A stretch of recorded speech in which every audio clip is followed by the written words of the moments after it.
E aí, pessoal, no último vídeo a gente começou a ver o método dos coeficientes indeterminados, que é um método para encontrar soluções particulares para equações lineares não homogêneas. No final daquele vídeo a gente viu um probleminha com o método que a gente estava desenvolvendo. Hoje a gente vai ver o que estava acontecendo lá que gerava o problema e também vai ver como consertar. Então hoje a gente fecha esse método dos coeficientes indeterminados. Então vamos lá, vamos relembrar o que aconteceu no último exemplo.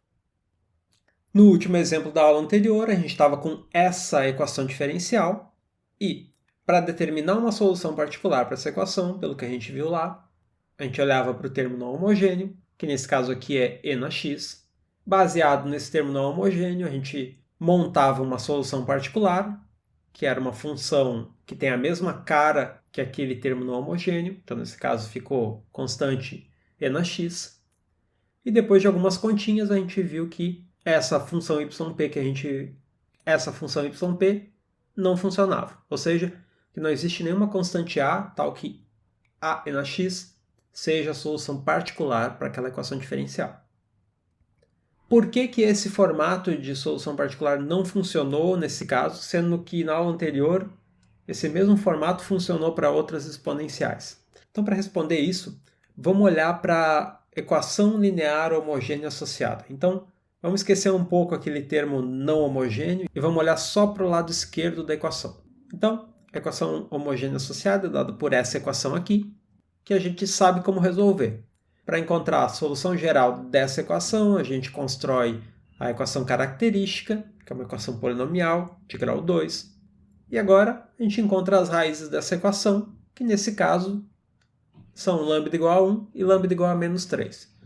Como essas raízes são reais e distintas, a gente está no caso que a gente está chamando de caso 1, e portanto a solução geral é dada por essa combinação de exponenciais aqui. Aqui eu estou chamando de YH, porque isso aqui é a solução geral da equação homogênea associada. Opa, faltou um x aqui. Agora, notem o seguinte. A primeira função que aparece nessa expressão da solução geral, o termo que vem dessa raiz lambda igual a 1, é constante e na x, que é exatamente o formato que a gente estava procurando pela solução particular lá no início. Lá em cima a gente usou constante e na x como uma possível solução particular. E constante e na x, pelo que a gente está vendo aqui, ela é uma solução da equação homogênea associada. Ou seja, esse termo constante e na x resolve essa equação aqui. Portanto, não tem como esse termo constante e na x resolver essa equação aqui. Porque essa equação é essa combinação aqui do lado esquerdo igual a e na x, e não igual a zero, como é o que aparece aqui. Ou seja, aquela possível solução particular, ela é uma função que já aparece na solução homogênea. Constante e na x é uma solução da equação homogênea associada. Portanto, não tem como constante e na x resolver a equação que a gente quer, a equação não homogênea. E é por isso que aquele formato lá de solução particular não funcionou para a gente. Lá na aula anterior, esse formato constante exponencial funcionou para outras exponenciais. Por quê? Porque as outras exponenciais que apareciam lá não eram soluções da equação homogênea associada. Se você voltar lá no exemplo 1 da aula anterior, você vai ver que a função que a gente precisa usar lá é uma função que não aparece aqui nessa solução homogênea. Então é por isso que lá funcionou e aqui nesse exemplo não está funcionando. Tá, então como que a gente vai contornar esse problema? A gente vai ver aqui nesse exemplo um jeito de contornar esse problema e esse jeito é sempre o mesmo. A gente vai usar sempre a mesma modificação para evitar o cenário que está acontecendo aqui. Então deixa eu apagar isso que a gente viu aqui, deixar só aquele termo não homogêneo. Nesse caso, a nossa solução particular, bom, ela tem que conter aquele termo e na x, porque depois que você derivar algumas vezes, você quer ter no final das contas e na x, é o que a equação aqui está dizendo. Então, a nossa solução particular tem que conter esse termo e na x. O que a gente vai fazer é acrescentar um termo que vai desaparecer à medida que a gente for derivando essa função. Então, a minha solução particular aqui nesse caso vai ser, ao invés de a é na x, vai ser a x é na x. A única coisa que eu fiz aqui foi pegar o formato que eu já tinha usado anteriormente e multiplicar por x. Fazendo essa multiplicação, eu altero essa função yp, mas preservo um pouco do formato original do meu termo não homogêneo. Então, para ver que isso daqui funciona, vamos substituir essa função yp na equação e ver se a gente consegue determinar algum valor para essa constante a. Vamos substituir na equação e, derivando yp, a gente vai obter essa relação aqui. Agora notem que eu tenho um termo ax na x mais 2ax na x, então fica 3ax na x. E aqui eu tenho menos 3ax na x. Então esse termo que tem x na x desaparece e eu fico só com o resto. Fazendo a soma daqueles outros termos, eu tenho 4a na x igual a na x. E, para que isso aqui seja verdade, eu tenho que ter 4a igual a 1 e, portanto, a tem que ser igual a 1/4. Ou seja, só pelo fato dessas continhas aqui já terem dado certo, isso significa que essa função aqui, yp, ela vai ser uma solução particular desde que a seja igual a 1/4. Então está aqui, essa é a solução particular para aquela equação não homogênea.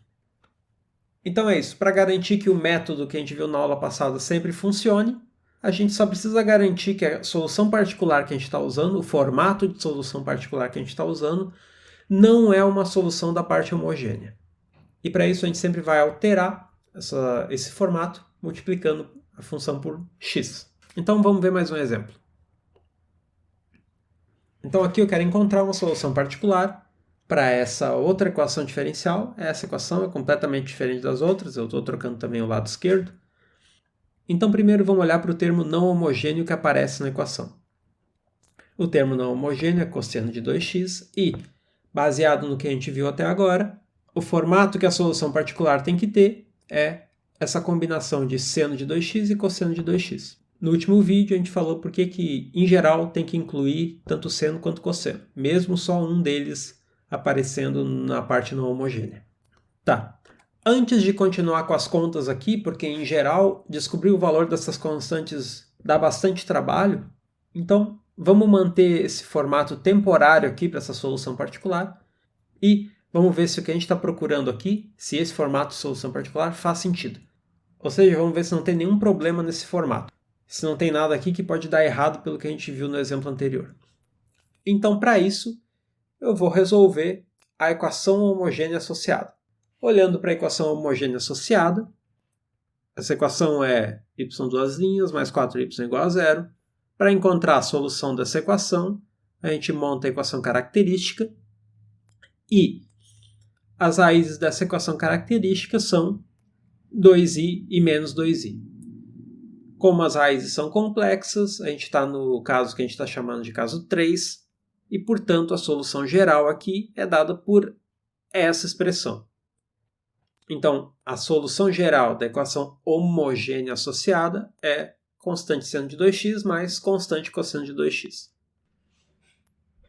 Então, agora, olhando para esse formato da solução homogênea, eu vejo se aquele formato da solução particular faz sentido ou não.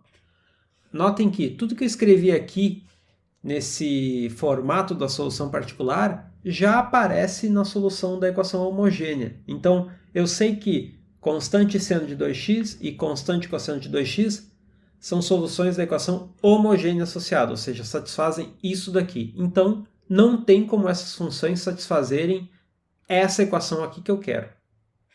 Então, para corrigir esse problema e determinar a solução particular que eu quero, o que eu vou fazer é, eu vou multiplicar toda aquela expressão da solução particular por x. Isso vai alterar esse formato da solução particular e ainda assim preserva algumas das características que tem naquele termo não homogêneo. Agora, com essa nova função, eu vou substituir na equação diferencial e determinar o valor de a e b. Só um parênteses aqui.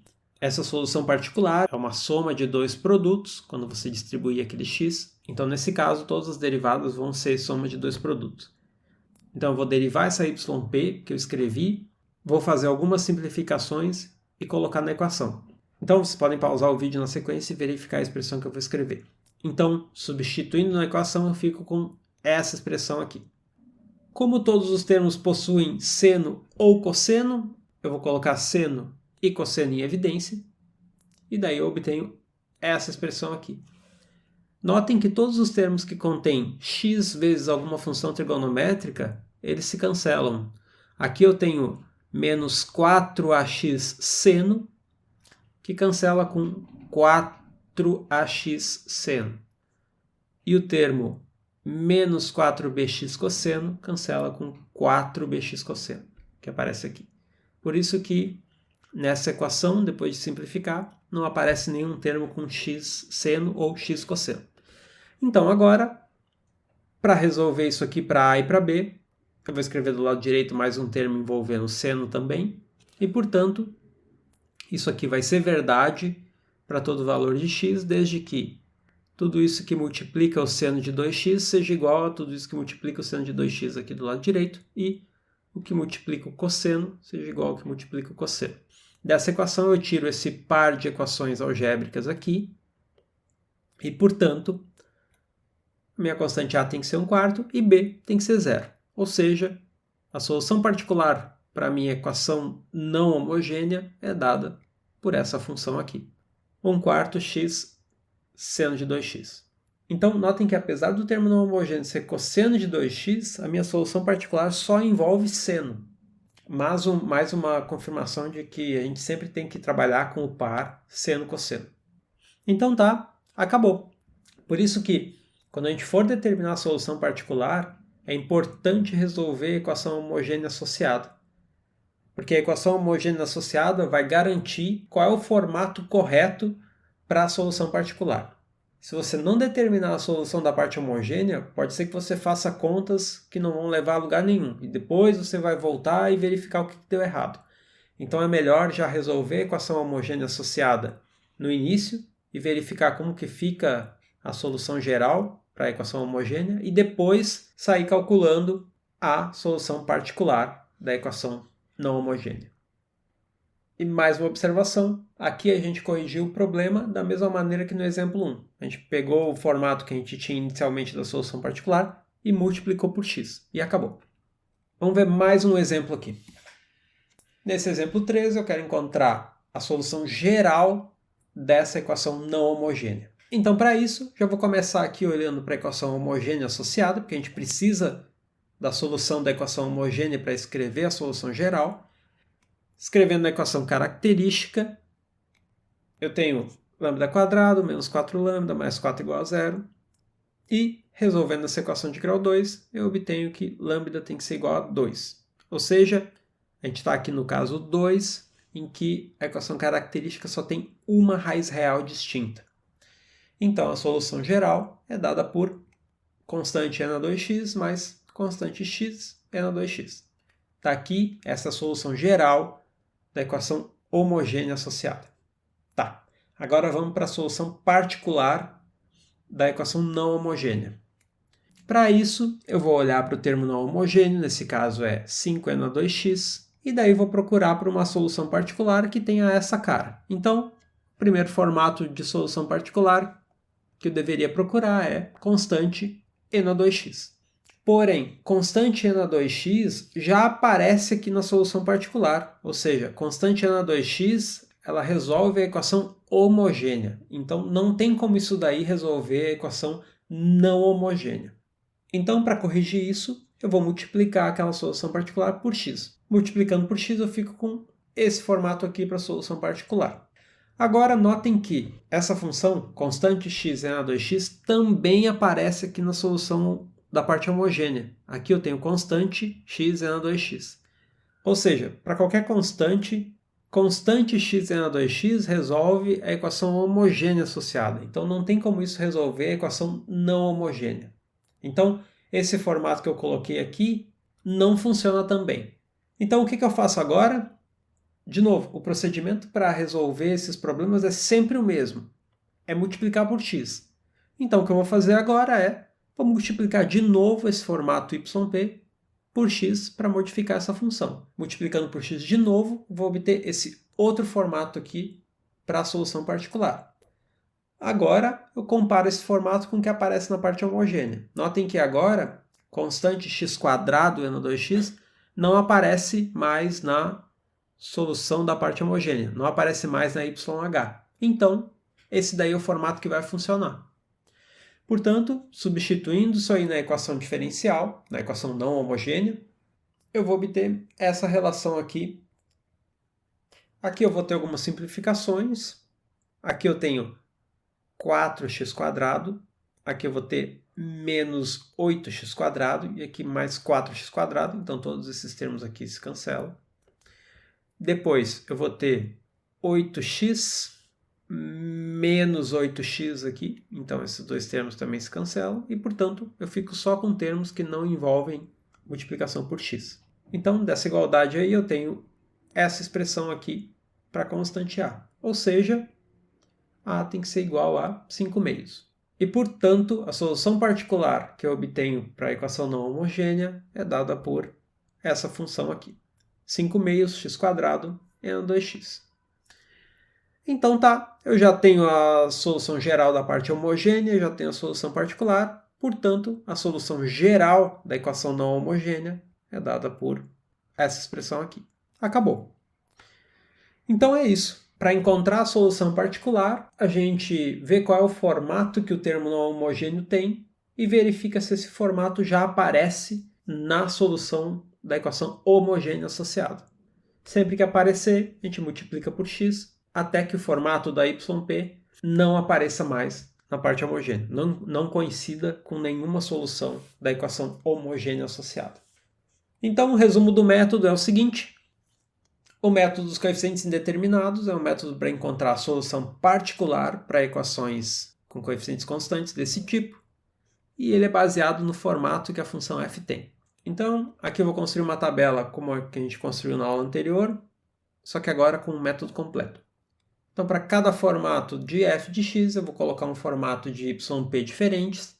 E a única correção que eu tenho que fazer em todos esses formatos é multiplicar por x até que nada que apareça na yp coincida com soluções da parte homogênea.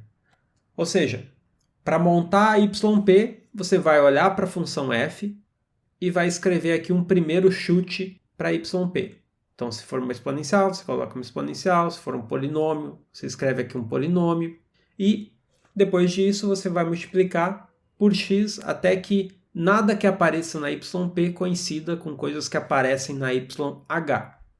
Então, esse x que aparece aqui é sempre x em potências inteiras, ou seja, x na 1, x na 2, até que essa expressão de yp não contenha nenhuma solução da parte homogênea da equação diferencial. Então notem que no exemplo 1 e 2, a gente usou x elevado na 1 para corrigir o problema da solução particular, e no último exemplo, no exemplo 3, a gente teve que usar x elevado na 2 para corrigir o problema que aparecia lá. Esse método então tem muitas coisas, mas só tem uma linha que a gente precisa lembrar mesmo, que é uma linha que contém todas as outras. Então essa última linha aqui, ela contém todas as outras. Aqui a gente tem polinômio vezes exponencial vezes função trigonométrica. Aqui pode ser também cosseno de bx. Então, nesse caso, a yp vai ter que ser polinômio exponencial seno mais polinômio exponencial cosseno. E a gente vai multiplicar por x até eliminar todos os problemas. Esse formato contém todos os anteriores, porque, por exemplo, se a gente olhar para essa linha aqui, ela é igual à linha de baixo com alfa igual a 0. E também, por exemplo, essa linha ela é igual à linha aqui de baixo com cosseno para beta igual a 0. Então, se tiver que decorar alguma coisa, basta decorar a última linha aqui, que ela já contém todas as outras. Então tá, acabou, o método é esse. Na sequência eu boto um vídeo de material complementar fazendo mais alguns exemplos e é isso. Última observação, esse método funciona essencialmente quando o termo não homogêneo contém essas três funções, ou seja, exponencial, polinômio ou seno e cosseno. Não tem nada que garanta que esse método vai funcionar para nenhum outro tipo de função. Por quê? Essas são funções que quando você deriva, você sempre permanece na mesma classe. Isso não é o caso sempre, né? Por exemplo, se você deriva o logaritmo, o resultado disso não é um logaritmo, é uma função racional. Então para esse método funcionar, você precisa ter um termo não homogêneo funções que, quando você deriva, você não troca de classe. Então é por isso que, essencialmente, esse método funciona só para esses casos aqui. A gente vai ver na sequência um método que funciona em casos bem mais gerais, mas é um método bem mais trabalhoso. Então tá, por hoje era isso, abraço, tchau!